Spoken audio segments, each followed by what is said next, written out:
Praise the Lord. Good morning. आज सुबह के मनन में मैं आपका स्वागत करता हूँ। आज मैं पढ़ने जा रहा हूँ यशायाह अध्याय 51 का पद 14। यहाँ लिखा है, बधुआ शीघ्र ही स्वतंत्र किया जाएगा और वह गड्ढे में न मरेगा, न उसे रोटी की कमी होगी। मेरे जी, जो शब्द गड्ढा जो है यहाँ पर हिब्रू में ये सचत है। सचत को एक प्रकार से झुकाव हो सकता है। इसका जो अर्थ है एक प्रकार से झुकाव या किसी प्रकार के आपके ऊपर कोई पाप हावी हुआ है या फिर किसी प्रकार का पाप आपको मारने की कोशिश कर रहा है। बाइबल में परमेश्वर का वचन कहता है, परमेश्वर ने ये वादा किया है कि बधुआ शीघ्र स्वतंत्र किया जाएगा और वो उस गड्ढे में नहीं मरेगा। मतलब उसकी जो लत है उसमें वो नहीं मरेगा।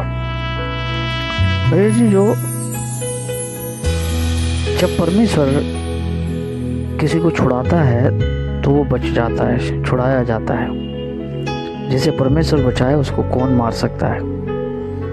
हम इस संसार में हैं, हम गलतियां करते हैं, गलतियां हमसे हो जाती हैं, पाप हमसे हो जाते हैं। हम गड्ढे में गिर जाते हैं, गर्द में गिर जाते हैं, हम गुनाह कर बैठते हैं, हमारे से गलतियां हो बैठती हैं। लेकिन बाइबल में लिखा है, बधुआ शीघ्र ही है ना। इसमें कोई ऐसा नहीं है कि परमेश्वर टाइम लगाएगा किसी को, नहीं। बाइबल में लिखा है, जो पुकारते हैं उनके लिए वो शीघ्र अपने आप को प्रकट करता है, उनके ऊपर प्रकट करता है। ठीक है, उस समस्या में, उस गर्द में वो नहीं मरेगा। परमेश्वर की प्रतिज्ञा है, वादा है।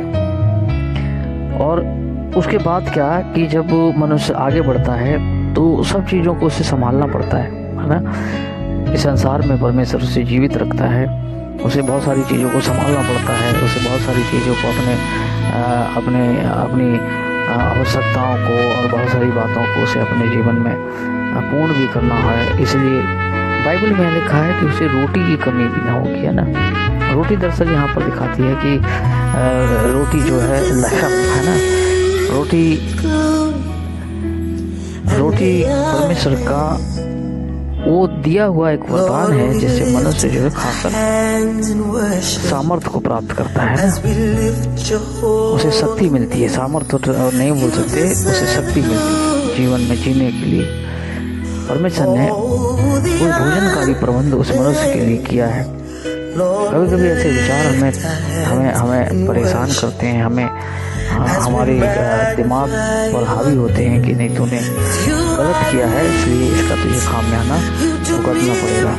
अब तुझे इस गरीबी में रहना पड़ेगा, तुझे इस दासत्व में, इस स्लेवरी के अंदर रहना पड़ेगा। मेरे जी, जो परमेश्वर का वचन यहाँ हमें सिखाता है कि बधुआ शीघ्र स्वतंत्र किया जाएगा। इस वर्ड पे शीघ्र पर थोड़ा ध्यान दीजिए। शीघ्र का मतलब मनुष्य की जीवन जो होता है वो कुछ समय का होता है, तो परमेश्वर शीघ्र ही हमें आशीष देना चाहता है। और मेरे लिए मेरा विश्वास और मेरा मानना है कि परमेश्वर हमें वो सारी आशीष देने के लिए तैयार है, यदि हम उसके पास आने के लिए तैयार हैं। प्रभु यीशु मसीह ने कहा, जो कोई मेरे पास आएगा, है ना, वो कभी प्यासा नहीं होगा।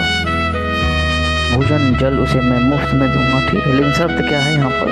उसके पास आना, प्रभु के पास, पिता के पास आना। जब आप उस पारिवारिक संगति के साथ बैठते हैं, पिता के पास बैठते हैं, जिस प्रकार से उड़ाऊ पुत्र जब संसार में था तो वो दुख उठा रहा था, लेकिन जब वो पिता के पास आया, परमेश्वर ने उसे एक अच्छा भोजन दिया, है ना। वचन में लिखा, भोजन के साथ उसने वस्त्र भी दिए, वस्त्र के साथ उसने उसकी जूतियों को भी नया कर दिया, है ना। बाइबल में लिखा है, उसने, परमेश्वर ने उसे ओहदा दे दिया। शर्त यह है मेरे जीजू के उसके पास आए, शीघ्र पास आए, उसके पास आए, जहाँ कहीं भी वहाँ अपनी गलतियों को, पापों को मान के प्रभु में आगे बढ़ें।